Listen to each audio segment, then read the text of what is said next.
We got new music, so you know it's going to be a good show. The two correlate. It's like our bets will be better because the music was a lot better today. I felt like I was at Burning Man or EDC. I don't know about you guys, but only good vibes going into this show. All right, it's Talk the Line. I'm Sara Perlman here with Geoff Schwartz, former NFL lineman, and of course, Jason McIntyre, Fox Sports gambling analyst and expert. We're getting you ready for the championship round, the AFC and NFC championship games. I'm excited. Geoff, J-Mac, how are we feeling? I'm a little upset it's the end of the season, but I'm really excited for the matchups this weekend. Great games, right around 3 points, very even teams, got a little weather, got some young quarterbacks, some old quarterbacks. Jason, I'm pumped for this weekend.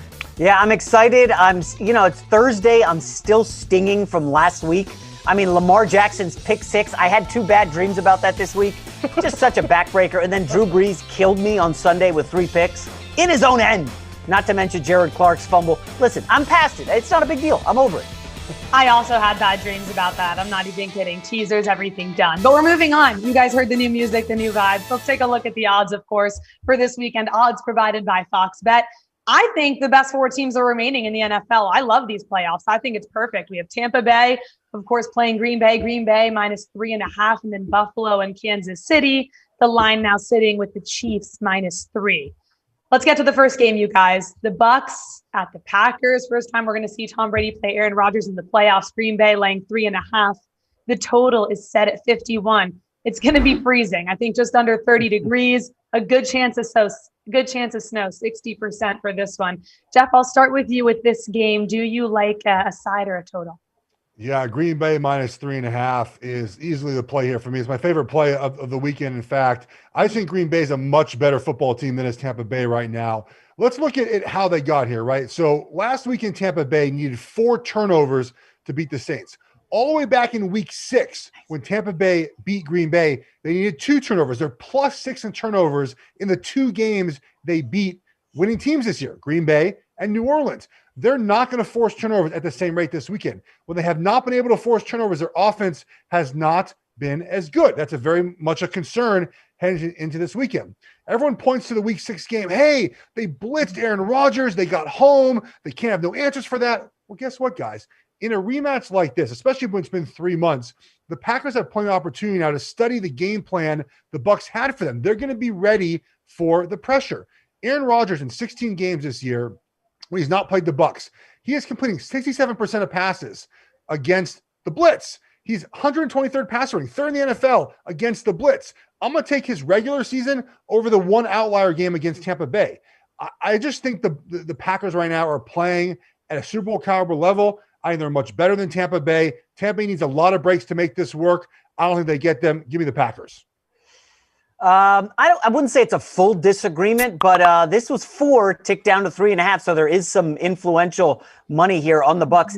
I wouldn't take it at 3.5. Sara, I like 3 for the Packers, but I'm not taking the bait on that hook. Let me start with this. The weather is going to be a factor here for sure. It looks like there is about a 60% chance of snow in the forecast. Mm-hmm. And, if memory serves, the Packers played in the snow against the Titans, kind of had their way with them. I'm trying to think if Tampa's played in the snow. Oh, no, they haven't. They've only played like warm weather games.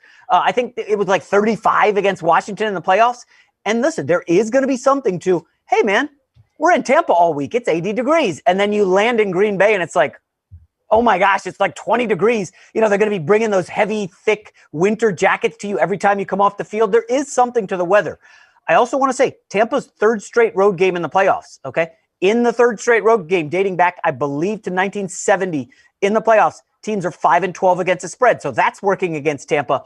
I do want to point out there's a big Jets angle here. You guys know me from social media. Big Jets fan. Okay, we got Bowles with Tampa and his exotic blitzes. And we got Mike Pettin and Green Bay with his likes to play more defensive backs than linebackers. I'm going to focus briefly on Rodgers. And Geoff, I know Rodgers has been good against the blitz. However, he's only thrown 5 interceptions this year. 4 were against the blitz. And it was the exotic blitzes that Bowles threw at him in the earlier meeting. He would drop the defensive line back and then blitz the linebackers, the speedy White and Levante David. And Rodgers was thrown off by that. However, he's going to be ready for it this time. I do like the MVP here. I like the potentially icy track. We'll get to some player props later, but I like Green Bay at 3. If you like Tampa, wait for a 4.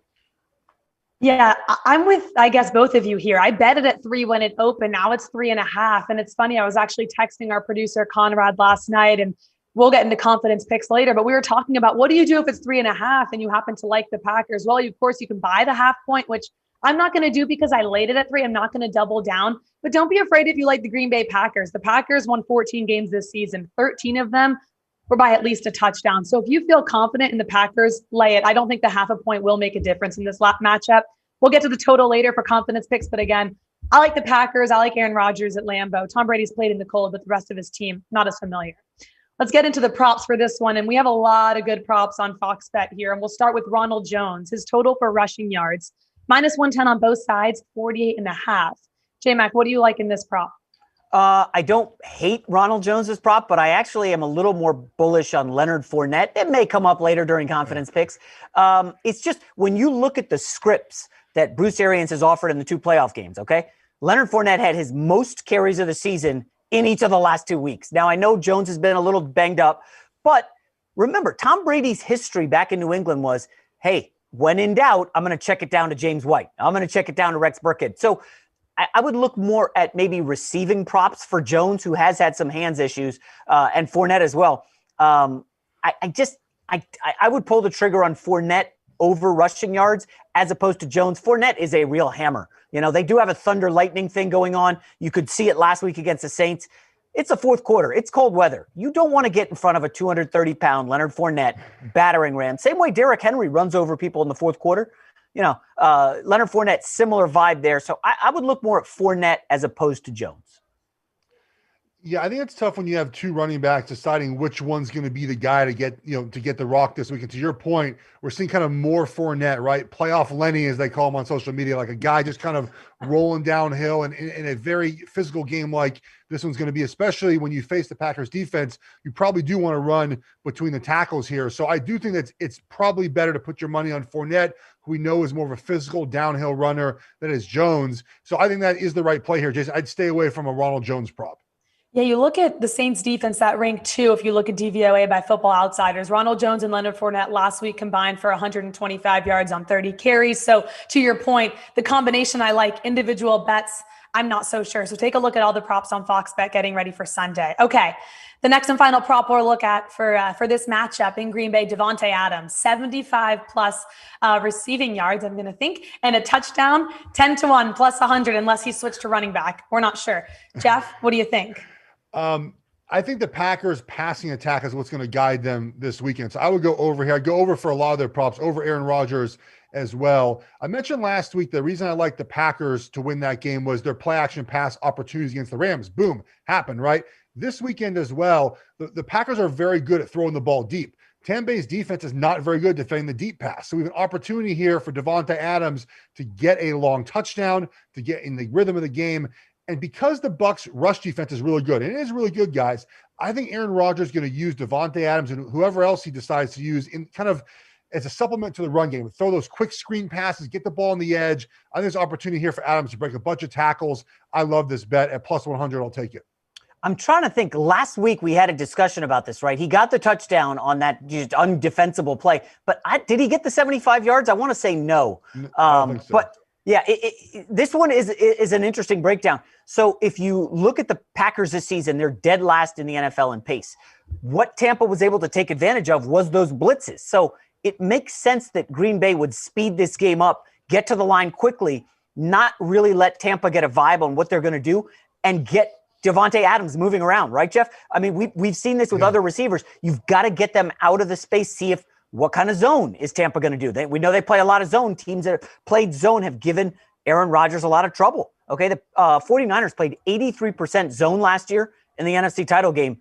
I mean, it just totally shut down Aaron Rodgers. So I'm curious what the defense will be, but if it's snow, I will definitely have a ticket on Davante Adams. I remember that Titans game. It was like 11 for 142 with a couple tutties, maybe 3. And, he's one of the best route runners in the game. I would like this 100% if it's in the snow. I love this bet by Fox Bet for plus 100 for 75 yards plus a touchdown, J-Mac. I think you put it perfectly. They're going to move him around And we mentioned how good their run defense is in the Bucs. Let Aaron Rodgers air it out. With snow, he's even better. He's the best quarterback in cold weather. So I love this at plus 100. I think this will probably get bet to where you're looking at minus 110, minus 115 by kickoff. So I think we're all in agreement. Devontae Adams, 75 yards and a touchdown. Definitely the touchdown part. Okay, let's move on. The second game, the next game on the slate, the AFC Championship later in the evening. If you're on the East Coast, of course, late afternoon game. If you're on the West Coast, we have the Bills and the Chiefs, two of the top offenses facing off. Buffalo +3. The total, that's ticked down. It's now sitting at 53.5. J-Mac, I'll start with you on the side or total in this game. Who do you like? This is a tough one. You guys know I had the Ravens last week early, and I got to confess, I still think they were the right side. We're talking about a Buffalo team, folks, outgained in both their playoff games, okay? Last 8 quarters, the offense, just 4 touchdowns. Josh Allen has not been otherworldly so far in the playoffs. Now, he is 7-0 this year against top 10 EPA defenses. The Chiefs don't sniff the top 10. So on paper, he should have his way, with the Chiefs here. There's just too much uncertainty around Patrick Mahomes, not necessarily the concussion and the protocol. Apparently, he's practicing again today. It's that toe. I don't know. Is it turf toe? Is it a jam toe? Like, what's the issue? He didn't look totally comfortable. Perhaps Geoff has some intel on the toe from the Chiefs locker room. I don't know. I didn't ask him. I do ultimately think the Chiefs win this game. I will say if there's one public side this week, it appears to be the Buffalo Bills. I do a bunch of radio shows during the week. Everybody seems to think Buffalo is the side here. They've covered, I think, 7 of 8. They didn't cover against the Colts. Meanwhile, the Chiefs, 0-8-1 in their last 9, but this is only a 3-point spread. A lot of those spreads were big numbers. It's tough to cover 9 against Carolina or whatever when you're just mailing it in the fourth quarter. I think the Chiefs are the side here. Still have some uncertainty around Mahomes, so I'm not trigger happy right now. I like the under in this game. It obviously ticked down from 54 to 53.5. I like it for many of the reasons Jason said about Pat Mahomes' health. Not really the neck or head, but more about the toe. We saw when he hurt his toe in the game on Sunday, just wasn't the same quarterback. His mechanics a little bit off. We'll see how the toe is this week. But I want to look at a couple other factors in this game. One is the first game these teams played. That was all the way back in week 6, the same week that Tampa Bay and Green Bay played. But the reason I put a little bit more focus on what happened in this game than I do the previous game between the Packers and Bucs is the Bills' defense, right? So the Bills' defense said, look, guys, we're not going to let Pat Mahomes beat us. They sat in soft zone coverage, played a light box, and said, hey, just run the ball. We don't care. We're not going to let you beat us deep. And they allowed 26 points. Pat Mahomes had 225 yards passing, and the Chiefs had 245 yards rushing. I expect that exact same defensive plan. They did not blitz Pat Mahomes one time in that game. The first time since 2016, the Bills had not brought a single pressure in a football game. They're going to sit back in zone. They'll let the Chiefs eat up time, eat up clock, and run the football. Also worth noting, Matt Milano did not play in that game. He's their middle linebacker. When he has played the last 2 years, they're only allowing 18 points a game versus 30 when he's not. So they're going to keep that light box, say, hey, we're not going to give up big plays to the Chiefs. On the flip side, the Chiefs defense, guys, it's really odd. I can't explain it. Their numbers aren't great, right? They're last in the NFL in the red zone. They would have allowed 3 red zone touchdowns last week if not for that Higgins fumble. They're not particularly good at rushing the passer, at stopping the run. They're really good against the deep pass, but they just kind of do enough in these games. I cannot explain it. I don't have a great answer for you, but in the Super Bowl, in the AFC Championship game last year, in the game last weekend, they just do enough to slow down the opposing offense. I think here they do enough against Josh Allen. They pressured him a lot in the first game, did not allow a deep pass as well. So I think both defenses really come to play here. I like the under. Last point, I know I'm getting a little long-winded here. Officials, we don't talk about them very much. Bill Vinovich is doing the game. When he has done a game the last 7 years, the under hits 59.7% of the time. He's a guy that calls no penalties. The clock just runs and runs and runs when he is in the game, when he's calling the game, I should say. So all those reasons, give me the under. That's music to my ears because that's the only play I have on this game right now. The under, it continues to tick down. But just to go back to your point, which I think is great, a lot of times when you're betting, you look at game theory, Geoff, and I think you hit it perfectly because when Kansas City and Buffalo did meet in week 6, just to really emphasize what you said, Kansas City threw on 44% of plays. It was their most run-heavy game of the year. So I expect the same. I love the under. I lean Bills. I don't know if it's because I have a Buffalo Bills hat or a future, but I can't stop wanting to back the Bills. I don't know. And all those futures too, Sarah.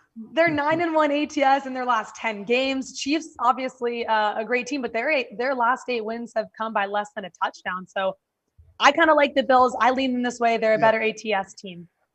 I'll just say this. The one thing, I'm a Chiefs fan. I'm obviously, my brother plays on the team. You can see behind me all my Chiefs stuff up there. I still have this small concern, and maybe I'm just being a nitpicky fan here, but they just don't step on the throat of teams. And it does worry me when they play Buffalo, who's playing well right now, that if you kind of leave that window, that door open for Josh Allen and that offense and that play call, like if you leave it open, eventually some team's going to kick that door open and beat you on your home field. And again, like they had a chance at the beginning of the third quarter to stomp out the Browns, went 3 and out, missed a field goal. I just worry about that in this game if you're backing the Chiefs. Like they still leave the door open too much, and the Bills have opportunity to go in there and win. Hey, Sarah, I have a trend. I'm not a trend player, but, conference championship, you got a lot of information. One trend on the total since 2002, okay? Totals in the conference championship games, 22, 12, and 2 to the over. So that kind of goes against you guys' pick. Again, it's just a trend. No, take it for what it's worth. Just putting it out there. I love the trends. There's so many trends out there, though. I can contradict myself all day. But I don't know. I like the under as it stands today. I placed it. Tomorrow, you'll see what we all think on Twitter. Okay, let's get into the prop bets. My favorite props are in this game leading up to the weekend. Josh Allen and Stephon Diggs. Plus 400 for both of them to score a touchdown. You guys know I love the anytime touchdown bets. You get both of them at 4-1. These are heavy favorites. So you're looking at minus 150 minimum each time they step on the field for anytime touchdown. Geoff, do you like this prop? I do. The Chiefs have allowed 7 rushing touchdowns to quarterbacks this season. They tend to just give up these touchdowns. Remember, go back to red zone defense. If Higgins doesn't fumble the ball at the back of the end zone, the Chiefs allow 3 red zone touchdowns on 4 Browns possessions. That's right at their average. 75% of the time, they allow a touchdown in the red zone. That's worse than the NFL. It does worry me in this game. And Josh Allen, obviously, we know a big part of what the Bills do is they run with him. They spread teams out. He obviously scrambles. Diggs will probably score at some point in this game too. Plus 400, love it. Listen, that's probably a good bet. Geoff has the great numbers on the inept Chiefs red zone defense.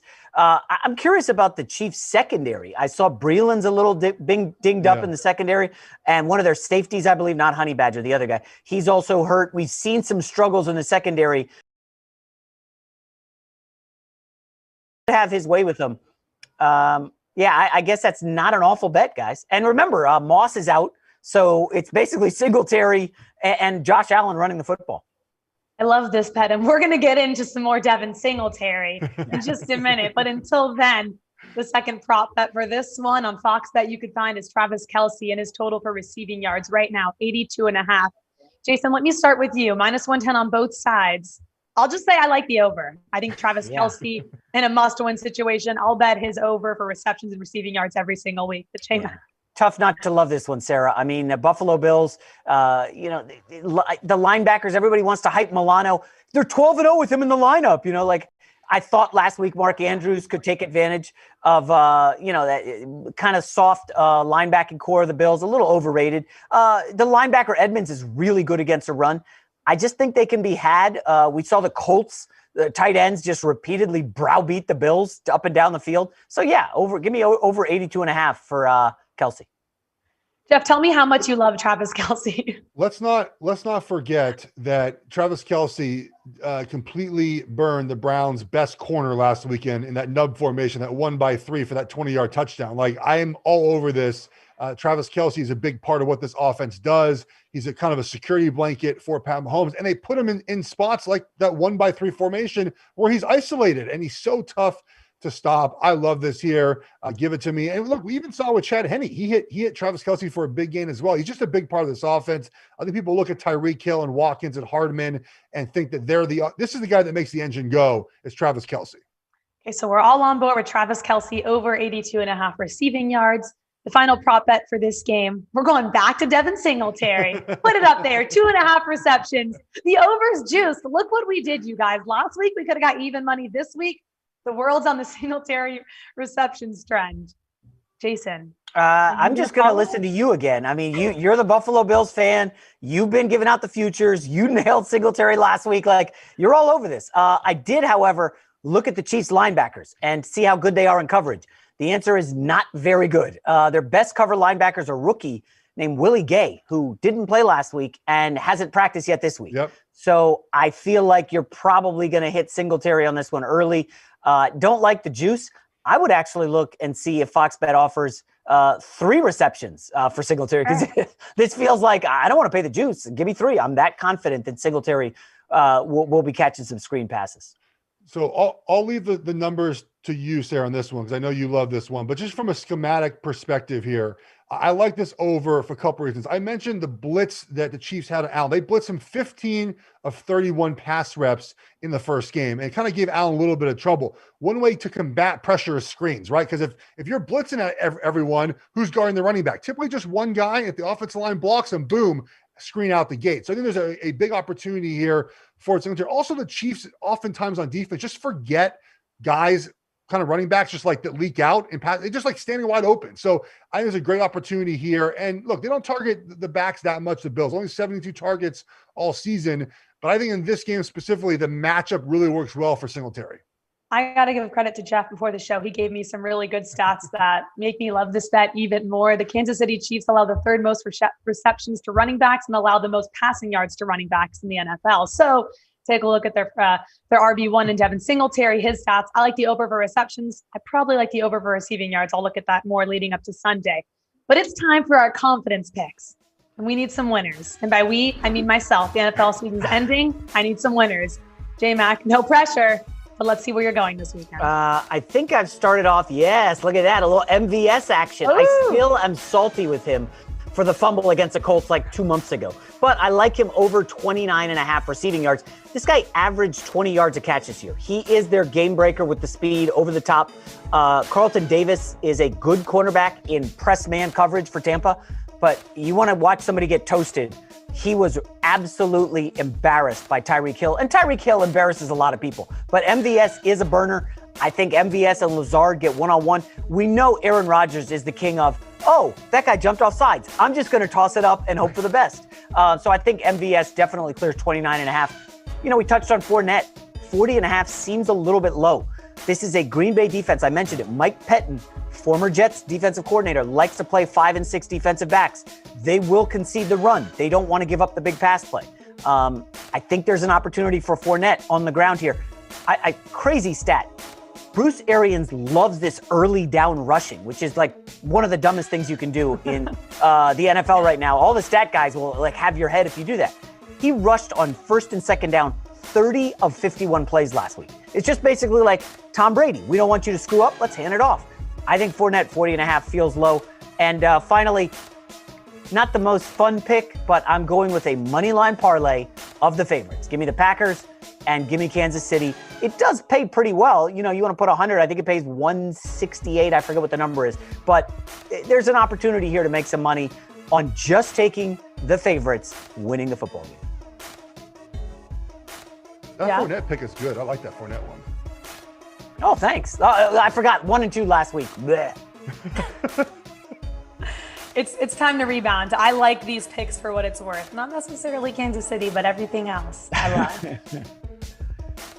Geoff, hit me with some winners. All right, yeah, 1 and 2 again. Yeah, the Chiefs were on their way to hitting that over too. They had scored every drive till Mahomes got hurt. I talked about the under earlier. Really liking that game. I will say there is a concern with red zone defense. I talked about the Chiefs' red zone defense. The Bills have kind of gotten a little bit lucky in the red zone on defense. 8 trips in the first 2 playoff games, only allowing 2 touchdowns. Like that kind of worries me in this game. That regression's coming. Green Bay, -3. I'll take the 3 instead of the 3.5. Of course, I think Green Bay's the better team, guys. They're playing on a track to win the Super Bowl, in my opinion. They're peaking at the right time, and I'll even nibble on a little first half money line. Green Bay #1 in first half scoring. Jason, you mentioned their pace of play very, very, very slow. They slow things down. Tampa Bay is 21st in first half defense. Also worth noting, Green Bay 3rd in the NFL in first half defense as well, scoring defense. So they score a bunch of points in the first half. They average almost 19 points in the first half. Pretty good. So I'll give the Green Bay first half here, round out my pick. Wow, well, I'll just stick on that trend right there. Okay, let's see my picks here. 1 and 2. What the heck is going on with us? Okay, I can't look at that anymore. On to the right side of the board. Tampa Bay and Green Bay. Give me over 51 for all the reasons Geoff just said. You talk about them scoring almost 19 points in the first half. They leave the red zone with at least 6 points on almost 80% of their trips inside the 20-yard line. I love the Packers in this game, in this spot. I love the over. All 5 outdoor games below 32 degrees this season, over the total with last week. So love that one. Travis Kelce. What else can we say about him? I feel like we're all on board the Travis Kelce train per usual. He's averaging, he has 8+ receptions, in 10+ games this year, including last week's playoff game. I think he's the guy. It's going to be Patrick Mahomes, but God forbid it's Chad Henne. You saw they were able to connect last week. I love over 7.5 receptions for Travis Kelce. And then Chris Godwin, 60.5. I know people have been wanting to fade Chris Godwin, but we're not really sure of the status of Antonio Brown. And that leads me to believe that the wide receiver 2 and one of the best, quickest in the league, Chris Godwin's going to get a lot of yards against the Green Bay Packers defense. So I expect the Bucs to be able to put up big numbers. I like a high scoring affair in that one as well, leading me to believe Chris Godwin over 60.5 receiving yards. Okay. I love the Godwin one. I think that's great. I missed the full number on the weather stat you said. Over all 5 games with temperature below 32 degrees this season have gone over the total, which includes 1 game last week. And obviously, I think if you like Aaron Rodgers and the Colts, you normally like the over. He puts up points. We talked about 19+, almost 19 in the first half. Yeah. Do we have a temperature for Kansas City then? Because I thought you guys like the under. That opens Kansas City is going to be. That's a good stat, I think. Kansas City is going to be rain, and I think mid-40s by kickoff. Oh, okay. So it doesn't fit our trend there, J-Mac, but we will keep an eye on it. We'll get ready for trend alert. We need a little bell when there's like a fun trend. Conrad, let's make that happen next week. Okay, along with the bell, really quickly, any Super Bowl futures that you guys like? Right now, the Packers, the clear favorite, plus 190. I have a Tampa plus 1,200 before the season started, so I'm going to sit tight with that one. I'll keep that as rolling. There's not much value left in these, right? We talked about Buffalo, Sarah, every week for you, and it was at plus 900 like 2 weeks ago, and to plus 300 now. I think the Packers are the best team. I would take them. As big of a Chiefs fan I am objective. I'll tell you how it is. I think the Packers are the best team. I think they win the Super Bowl. That 300 though is tasty. Sarah, if you just want to add to it, listen, we just talked for 6 minutes about Patrick Mahomes' protocol and the toe. If he's not 100%, even at 70, he's still better than like 20% of the quarterbacks, 20 of the 32 starters in the league. But, Buffalo, Green Bay, have you guys seen a line for the Super Bowl? That looks like it's something like Green Bay by 1.5 or 2. Yeah. So, you want to get Buffalo 300 now. That's not awful. Now, I am a guy who has gone against Buffalo with the Colts and the Ravens. So maybe I'm not the best Buffalo person. Take it away, Sarah, if you've got the Buffalo hat. You said everything. I don't need to add to it. I'm riding with Buffalo at 3-1. Maybe I'll sprinkle a little more, but I think if I was looking at the NFC, I like Green Bay plus 190 along with Geoff, but I already have Buffalo. Okay. What's done is done. I got to hope for the best. So nobody likes the defending Super Bowl champs. Huh. Correct. Well, it's not that I don't like them. Again, I can't get over this not finishing games thing. I know Chiefs fans think I'm crazy and they think I'm just like some worrywart about the Chiefs. But man, there's something about it's not really the covering the spread. It's just like the little points in the game when they can really stomp out an opponent and don't do it. By the way, they would have the worst against the spread record to win the Super Bowl in over 20 years if they get there and win. Teams typically that win the Super Bowl are blowing teams out during the regular season. And for whatever reason, the Chiefs don't do that. Now, they play well at the end of games, right? 4th and 1, call that rollout. They do that fine. But the last 18 minutes or so, it feels like they're just not stomping teams out. It bothers me. I wonder, does that have anything to do with the defensive letdown? Hey, we got Mahomes, we got a lead, we're good. Because I think they led the Browns 19-3. And I was close to tearing up my Browns ticket and my under as well. Luckily, I did not. But yeah, that's interesting, Geoff. Does the defense let down a little bit? It's not even that. Look, I'll go back to that game I mentioned earlier. So they're up 19-3 to start the second half. Baker Mayfield throws an interception to Honey Badger. Great play by Honey Badger. Gets the ball inside the 20. And if the Chiefs score a touchdown there, it's 26-3, and the game is over, right? We agree. You're tearing your ticket up.